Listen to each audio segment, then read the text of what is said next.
நேற்று ஒரு 1/2 கிலோ அளவுக்கு கொண்டக்கடலை ஊற வச்சு அதை வடை தான் எல்லாருக்கும் செஞ்சு கொடுத்துருந்தேன். அதுக்கு ஒரு 6 மணி நேரம் கொண்டக்கடலையை நல்லா ஊற வச்சுட்டு அதை மிக்சியில் அரைச்சி எடுத்துக்கிட்டேன். அப்புறம் என்ன பண்ணேன்னா ஒரு பாதி வாழைப்பூ இருந்தது, அதையுமே மிக்சிலேயே சேர்த்துட்டு ஒரு பல்ஸ் மொழி விட்டு நல்லா குறன்னு வந்துருச்சு. அதையுமே இது கூடயே சேர்த்துட்டு வடை செஞ்சுருந்தேன். டேஸ்ட்டு நல்லா தான் இருந்தது. அப்புறம் இந்த வடைக்கு மசாலா அரைக்கிறதுக்கு நல்லா காரத்துக்கு இந்த மாதிரி காஞ்ச மிளகா ஊற வச்சுட்டேன். அது கூடயே ஒரு கை அளவுக்கு பூண்டு, 2 ஸ்பூன் அளவுக்கு பெருஞ்சீரகம் சேர்த்து குறன்னு அரைச்சி இது கூடயே சேர்த்துட்டேன். அடுத்து வடைக்கு ஏற்ற மாதிரி வெங்காயம் பொடி பொடியாக கட் பண்ணி சேர்த்துட்டு அது கூடயே கருவேப்பிலை, கொத்தமல்லி, இஞ்சி, பச்சை மிளகாய், கொஞ்சமாக பெருங்காயத்தூள் அதையும் சேர்த்து 1 ஸ்பூன் ஜீரகம் சேர்த்துருக்கேன். அடுத்து வடைக்கு ஏற்ற மாதிரி உப்பு. நான் 1/2 கிலோ கொண்டக்கடலைக்கு நல்லா ஒரு 2 ஸ்பூன் அளவுக்கு அரிசி மாவு சேர்த்துருக்கேன். முக்கியமாக இதை சேர்த்தோம்னா நல்லா வடை முறுமுறுன்னு இருக்கும், டேஸ்ட்டு நல்லா இருக்கும்.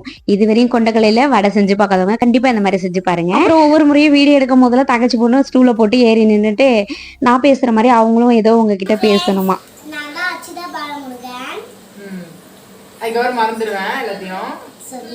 அக்கா பொண்ணு ஒருத்தவங்க வந்திருந்தாங்க, அவங்க சொல்லி கொடுக்க அவங்க பேசியாவது அபிவேலு விளாக்ஸ் சேனலை சப்ஸ்கிரைப் பண்ணணுமா. ஓகே ஃப்ரெண்ட்ஸ், நெக்ஸ்ட் வீடியோவில் பார்க்கலாம்.